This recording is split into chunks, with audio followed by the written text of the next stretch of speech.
What's up, y'all? Big Red here, coming at you another Fallout 76 video on the channel. Thank you for our subscribers. Thank you for anyone tuning in and watching. Appreciate you. Sorry I haven't got nothing out this week. Work's been crazy and life, wife. Got to balance things out, but I got several videos I'll be putting out. Make up, catch up. Right now, this is going to be a dedicated build, full health. If you want to run full health commando build, run and gun, destroy everything in the wasteland, this is the build for you. This is going to be the Silver Rambo, based on the dedicated to the Silver Engineer armor and the Ticket to Revenge. Why? Because it's two things that you can get for free. For all you new players, all you got to do is finish the quest lines. You ain't got to do anything. You ain't got to grind, roll. All you got to do is do the quest lines.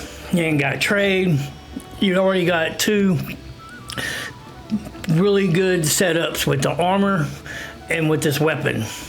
This weapon and this armor really synergize well together. See, I got unyielding. I'm not getting any effect. You don't even got to have them legendary. You just need to be able to craft you a full set of the Silver Engineer armor to get the bonus effect. 35, the weapons break 35% slower. That really synergizes well with the railway rifle when you have weapon speed, because this gun breaks really quick. And being a newer player, you'd have to invest 5 points into gunsmiths. That's a lot. But now you don't have to. You can invest 1 point in a gunsmith on top of that 35, and you're at a sweet spot with that armor and with this gun. So at this setup, you'll be able to blaze through the wasteland, even solo the boss within 2 minutes. That's a pretty decent time. It ain't the record setter, but it definitely produces good DPS even at full health. And until you're ready to play low health, or maybe you're never ready, that's fine. Full health still a valid option. Then this build will more than get you by until you can get your quad. You can get a quad. A quad will outdo this, but not by much. I mean, this is right behind the quad. This is the double ammo capacity. This weapon has a Furious, which ain't a total waste. The anti-armor would have been better, but we get +5 damage after each consecutive hit, up to 45% with weapon speed. We're going to get there real quick. Weapon speed is what you want for a boss killer. Minus 90% weight. I mean, that's not even a trash star. I mean, with all the railway spikes you got to have, it's going to help you carry your carry weight and manage your weight so you're not overloaded. So it's really not a bad roll. Reload would have been better, but it already comes modded. Automatic piston receiver, lone barrel, standard stock, reflex sight. I mean, cool paint job. Got double ammo capacity, so it makes it very unique. It makes it a very good weapon. You couple it with this armor, and you got a good combo. You can see I got 3 points off in endurance, 3 points off in strength, a point off in intelligence. That's 3. That's 7. Then we got 4 off in agility. That's 11. And we got another 4 off. So we got enough off. 14 off. Yeah, 4 plus 4. That's 8. Yeah, we got 15 off. I got 3 specials. So it's like those specials ain't counting. I've shaved those points off for you. So that way, even at level 50, you'll still have an extra point at level 15, but you'll be able to pull us off at least at a level 50. All right, let's get this build a run and see how it goes. Is anybody alive? The thing about this weapon is you don't want to hold down the trigger. You want to spam it. And then you want to reload when there's an enemy around. Keep yourself always in good position. And the only thing you have to grind, you will have to grind for your mods on your Silver Engineer armor, but with expeditions, it ain't never been easier. What's up, man? Those 2 of them. But see how I didn't spam it, but I was able to switch targets and get some effect on gun food. Hope I don't get overweight. Really close to being overweight. I'm not gonna pick that up. Just a 1 star, I don't need it. But yeah, definitely you don't want to keep your trigger down, because this gun fires so fast. There'll be a delay sometimes with the servers, and you'll be up in the air firing like this if you do that. For you newer players, and you vets already know that. Anybody else? Where they at? I'm not. Okay, let's wake her up. Let's reload. I don't have tenderizer. I have inspirational. I want to show you the difference between for your newer player because you don't have a lot of intelligence.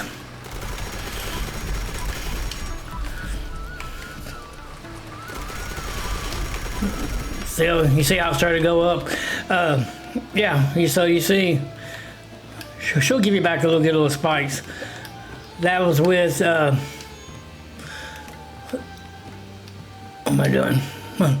That's with inspirational and not having tenderizer, because you only got 1 point starting off in your intelligence, and intelligence directly affects your experience, how much you get. I suggest go without tenderizer until you level up. It's never been easier to level up when you get to on the scoreboard, get to 150, invest all your extra into perk coins, and you can level up your legendaries way quicker than you've ever been able to do it.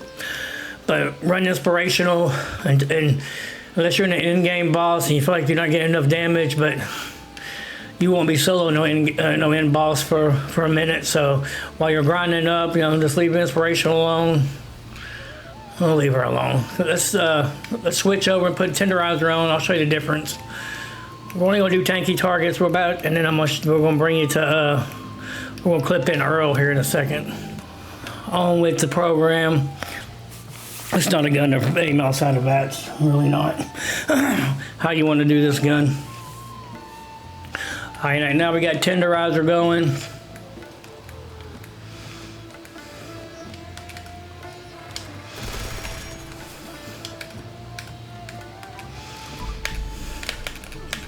Make sure we got headshots. No problem. There she is. We are a little bit closer, so that is going to make a little difference. So we got her in 2 clips. It took just a little bit more, but I mean, most enemies, like I said, you're not going to see it because they're not tanky enough. You can barely see it with the queen, and that's with a crit every 3rd shot. We're not getting a crit every 2nd shot. We'll show you the difference of that. I got 2 runs with Earl. If you want to see the power of a crit every other shot with this build, here I'm gonna clip it in and let's show you real quick. All right, let's get ready. Let's do a ballistic box, liquid courage, overdrive. Only reason I'm popping the stealth boys because I did it on the bloodies because I was trying to stack my danger alls, and in order to make it consistent. It is a pretty good strategy. It does kind of make Earl confused a little bit. He don't make you hidden, but it kind of keeps him off of you a little bit. What's up, Earl? Say hello to my full health. Crit every other shot. Let's see how you like that.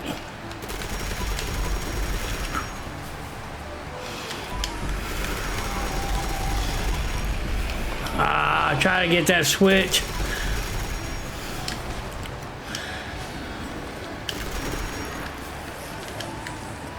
Try to get that switch, but it didn't work.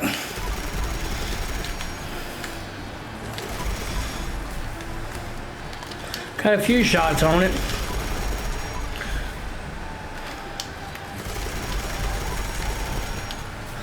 It's doing decent. I mean, it actually getting like 768 on some of the criticals. That's really pretty good.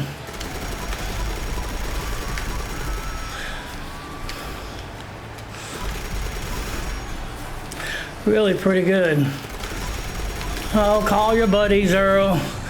Call up the peanuts.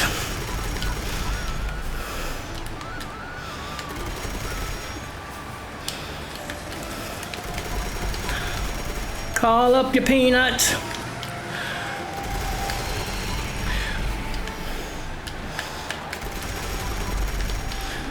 Get off me, Earl. Get off me, Earl. Not today, Earl. Stack up a little more adrenaline.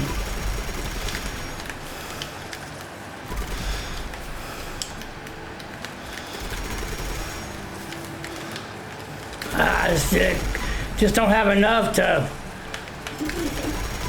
stack to get that gun food with the double.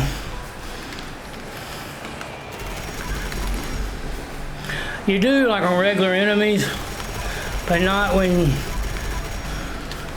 you're going against Earl.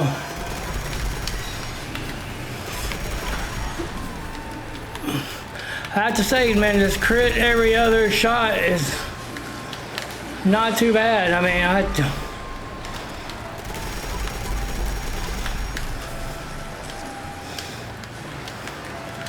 I'll get off me. There's a little gun foo. Yeah, gun foo finished it off. I'd say I'm pretty impressed. I think for full health and not getting a crit every second shot, I mean, just getting one every third shot, it did pretty good. It made it a little bit more challenging. I didn't kill him so quickly. You know, you had to stay alive a little longer. But it definitely wasn't bad at all. I mean, this build was very tanky enough. We could stay about half health and not worry about it. Anytime I got a little bit below half health, I'd hit a stim pack. But all right, there we are. So you see the power this build can do with the crit every third shot, not every other shot. We can make it every other shot. Now this is a beginner build. It is 9 in strength. We'll have 2 invested in bandolier. It's essential. You gotta have bandolier. For the railway spikes are super heavy, so you gotta have bandolier going. Traveling pharmacy, you gotta have your chems to thrive and survive in the wasteland. Strong back, because you're not running bloody, you're not running unyielding. You gotta counteract and have some extra carry weight for the wasteland. You need to be able to tack things up and pack stuff and carry stuff, so you need strong back, extra 40 carry weight. Once you fill your build out, you will put on blocker. I know you're thinking full health, why you need blocker? Well, if you're just playing normal everyday enemies, really not. But if you're wanting to grow into a immortal god and fall out and be super tanky and destroy everything and really participate in these in-game events and take on Earl or the Queen, you need to have blocker. This is going to make you almost an indestructible. 45 less damage from your opponent's melee attacks, and the melee attacks do take a big chunk out when you're inside the mine or the Queen. Those robots, when they stomp on you. So this right here is definitely going to keep you alive and thriving, even at full health. You want to have this because you're not going to be in stealth, you're not going to be in power armor, so you got to be super tanky. You're going to be going toe to toe with everything. Over in perception, we got 2 commandos maxed out, 1 at 2 stars to make room for ground pounder at 3. Because we only got double ammo capacity, we are going to have to reload a lot. So it's my advice, in my opinion, that you should have ground pounder maxed out over the 5% you're losing. You're only losing 5%. Now, if he makes you feel better, put the 5% on commando and run ground pounder at 2. For me, it makes me feel better with my reloads. It's just a little bit faster. More sustainable DPS, and you're already getting great damage with this gun. So that's what I would suggest. Tank killer for armor penetration, definitely essential, definitely necessary. Concentrated fire, get a VAC critical headshots, definitely essential. That's the power of this build, is VAC criticals.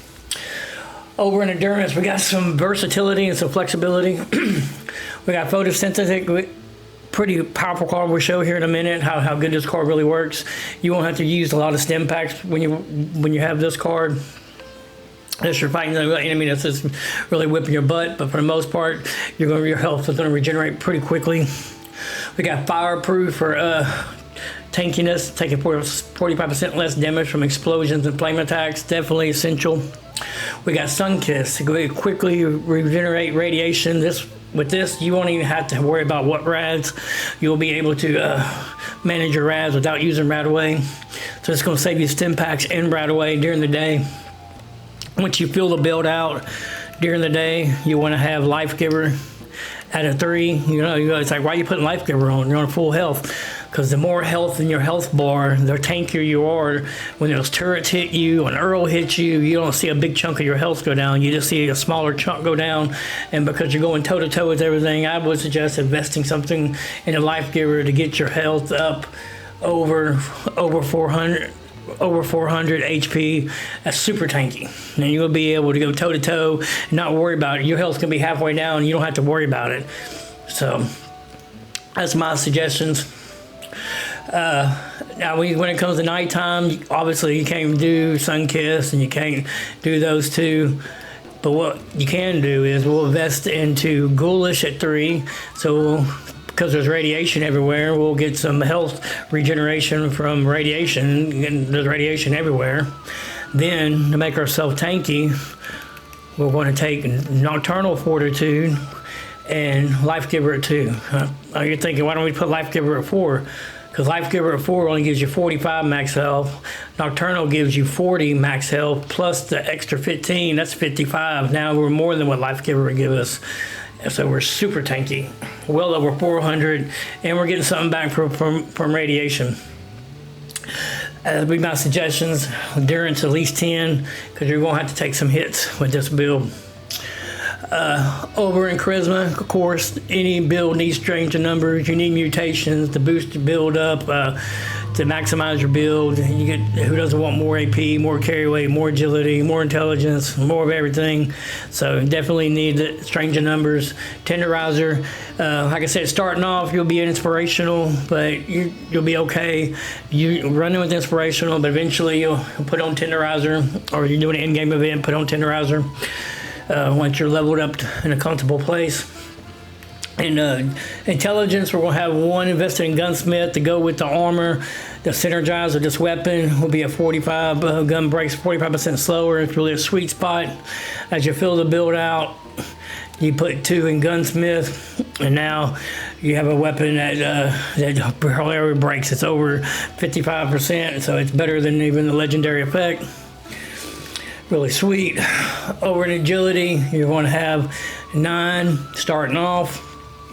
We'll have Action Boy at for AP regen, Gunfu at 1, and Adrenaline for max damage.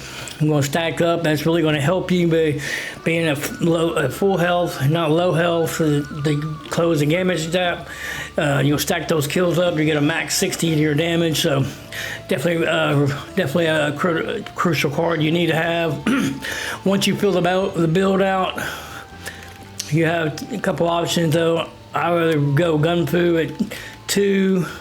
And then I'm gonna throw Dodgy for a little more tankiness. The idea is that you want to be tank. You got to be tanky, like I said, because you're going toe to toe with everything, delivering blow for blow. So you could put Gunfu at a 2 and Dodgy at a 3, but you're already full health. So just that 20% is going to really kind of put you over the top. It's more than enough. And regular enemies, you're going to get a lot. You're going to maximize Gunfu, and you're going to save on ammo because you're going to get more bang out of your buck as long as you don't just hold the trigger down. Over on luck, starting off would be 11. You'll have better criticals for extra 100% critical damage. Definitely essential for any for a VATS build. Class Freak, because you don't got unyielding armor to counteract any of your mutations, and you're running full health, so you need to have Class Freak. Take 75% reduction from your negative side effects from your mutations. Starch genes to keep your mutations, and mutations are pretty easy to get. You got mutated party packs, you got vendors from people's camps. And if worst comes to worst, take them all if you got to, and then as time goes, you can take off the ones you don't want as you get the ones that you want. But you probably should be able to find them inside players' camps and in mutated party packs. Critical Savvy, you get a crit every 3rd shot. You've seen the power of that. Even every 3rd shot's really good.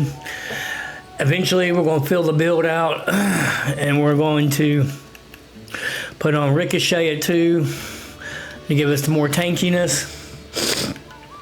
And we're going to put Bloody Mess at 2 to get a little bit more damage.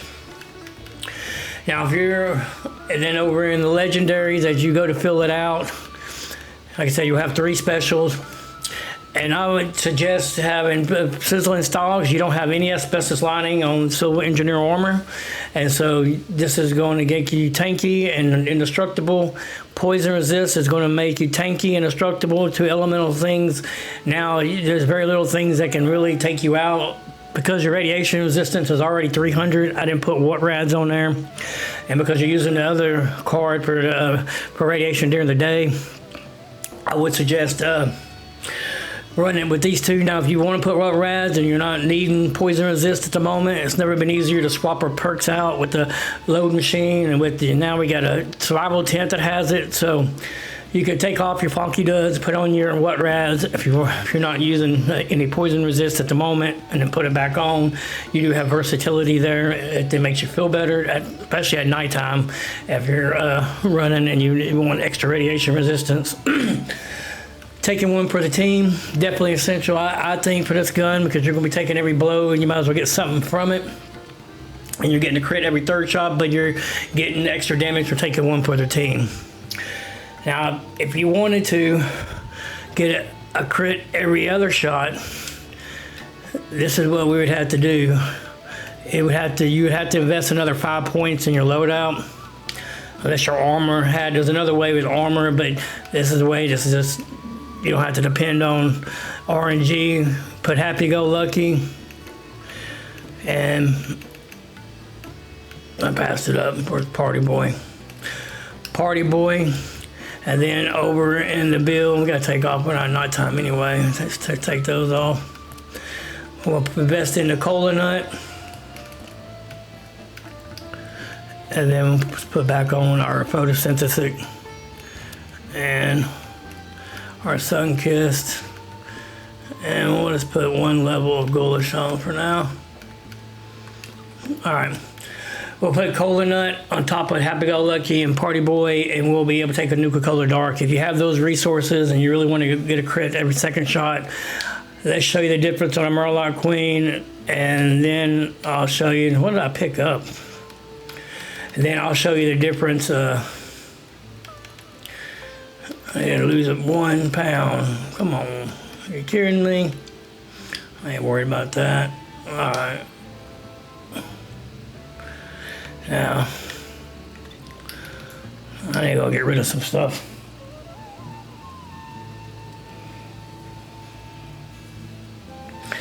We'll show you, this is the full build. This would be what a crit every second shot would do. You can see now our luck is 36.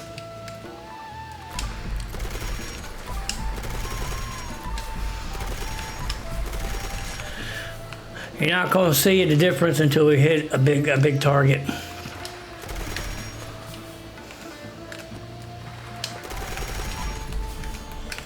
Get more targets. So you'll be able to take about anything. Where's she at? Reload. Come on out, girl.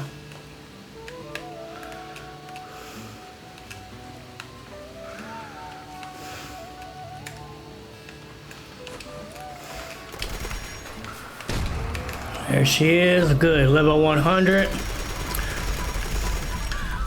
You kind of already, you can see the difference in a little bit of the damage with her. It almost took one clip. I did have to reload one time, but another thing is railway spikes. Let's show you real quick. Look at that. We just keep on healing. Let's go real quick over to West Tech and show you the power of that photosynthetic card. Oh, what is this guy? Come on, hit me. Hit me. Oh, thank you. Thank you. Is that all you got? See, that's what blocker now look at our health bar going back. You ain't gonna use a stim pack. Pretty cool. Pretty cool. All right. Let's go by West Tech real quick.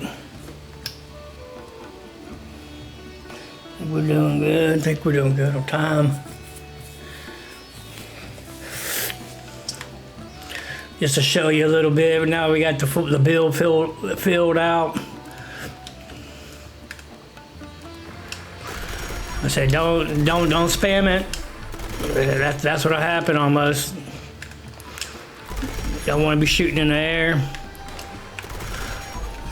No problem. Now let's let a couple things hit me. Look at that dog. See, that's what blocker does. Come on. That's all y'all got? That's all y'all got? Come on. That's ricochet. Come on. That's all y'all got? Come on. See? You'll be more than okay, because normally you ain't gonna be sitting there letting everything shoot you. But even if you get half health, you're more than okay. At half health, you ain't gonna be stressing about it. And now, you're destroying everything, but no problem. No problem. Here's a contextual ammo. Look, we got 5. We got 2. So it's not the greatest contextually, but nothing like the plasma caster. 8's not bad. Come on, photosensitive. Don't be showing me wrong. People watching. 11's pretty good. That's a good return. At least you get some back from spikes too.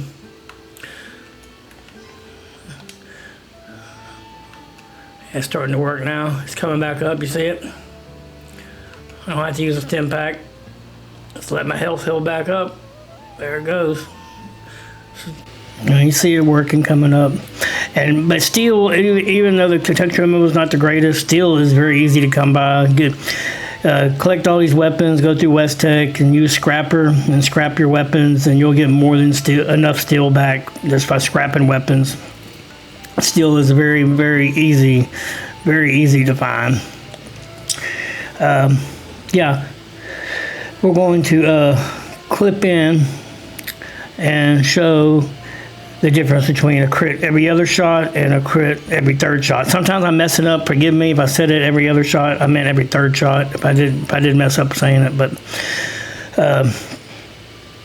yeah, I think I did a couple times. But anyway, let's compare these two side by side to show you what the difference is. All right, on the bottom we have a crit every third shot. On the top we have the crit every second shot with the power of Nuka-Cola Dark. As you can see,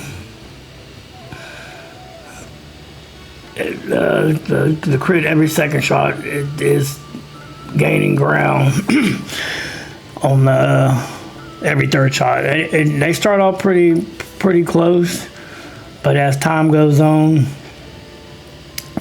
that every second shot starts to add up pretty significantly.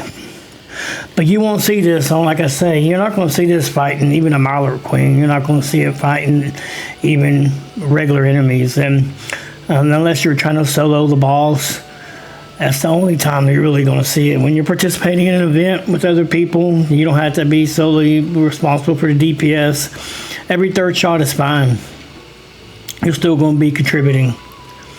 And every second shot makes you a beast, don't get me wrong. If you want to invest that, and once you get leveled up enough, or if you're already at that level and you want to invest into using Nuka-Cola Dark, then by all means. But not everybody has the recipe, or you got to get it from Biff if you don't know where that's at. It's up in Morgantown. But there's a video about that, but it ain't hard to get. But it does take a long time for it to be to cultivate and ferment. So you see, it's like I said, it's close, but the crit every second shot definitely outperforms the crit every third shot. But it's basic math. But it ain't too far off. And if you run this build without Nuka-Cola Dark, you don't have to have it. We still solo the boss in 2 minutes or 40 seconds with a crit every third shot, and we soloed him 210 with a crit every second shot. So every third shot is still a vital way to play.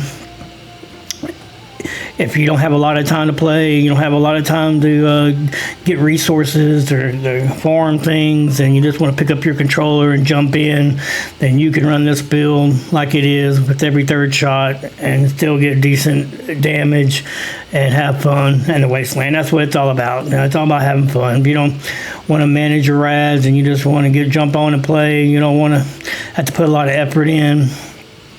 And this is the perfect Commando build for you, that you can still produce good DPS and still annihilate everything, be tanky. I mean, look, we're just destroying the Wendigos. We're taking hits from them, and we just keep on ticking, keep on going. It's a fun build. The only thing you have to do is keep up with low rate spikes. Like I said, that ain't hard to do. Just scrap all your weapons, and with Scrapper, you'll have plenty of ammo, plenty of weapon spikes. Alright, so you see, it's really close. I mean, you're still going to get good damage every third shot versus every second shot. This is an easy build to play, low maintenance. The only thing that is required is to finish those 2 quest lines, and over in the buffs, the only thing that I had running was my fruit juice, which is easily accessible. It's a fruit and water. Tater juice, easily accessible. It is a fruit and water. Company tea. And those 2 right there give you an extra 50 to your AP. Your AP's at 317 because we got those 2 easy buffs with stranger numbers. Easy extra 50 to your AP. So even if you're lazy or don't have time, those are easy to get. You can pick some, last you a couple days, and you only need a handful of them with some water. Company tea is going to be available in the crater the next update, so you need to get that machine, because definitely powerful buff that you need for any VATS build. Your AP regen is crazy, and that's the only buffs that you need with the armor and with your weapon. And blight suit. I had blight suit going. It ran out. Blight suit gives you an extra 25 critical damage when you're on a team. Those 3 easy buffs is all that you need. I didn't have no bobbleheads, I didn't have any magazines. It had adrenaline, which you don't have to have adrenaline, but it only hurts being full health, have a little adrenaline, because strength with class 3, the side effect from it is not that much, and every time you lose your health, your weapon damage will go up, so it actually benefits you. And that helps you get out of jam. Bird bones, you need that for more agility, for more AP. Eagle eyes, you need that for extra critical damage. When you're on a team, 75%, 50 when you're solo. AK for experience, because you need extra intelligence, because you don't have a lot invested in it. You don't really need grounded, but if you put grounded on, it's not going to hurt you, because you're not using an energy weapon. Give you energy resistance. You need to be herbivore, that is essential. You'll double triple when you're on a team, but double your solo. The effects of your food, your blight suit, which is the power of mass critical, so you need to be herbivore. The herb vitality, if you put them on free, extra specials. I mean, you're running full health, so you want extra points to your specials. If you don't run on healing armor, you need to take herb vitality. Marsupial for jumping, scaly skin, you don't have to have it, but if you get it, it will affect your AP a little bit, but it's not that much, but it will make you a little more tanky. So I definitely would recommend it. And speed demon for reload and moving fast. Yeah, it is really a simple build, really low maintenance, easy to get, easy to come by, easy to maintain. Well, y'all tell me what y'all think about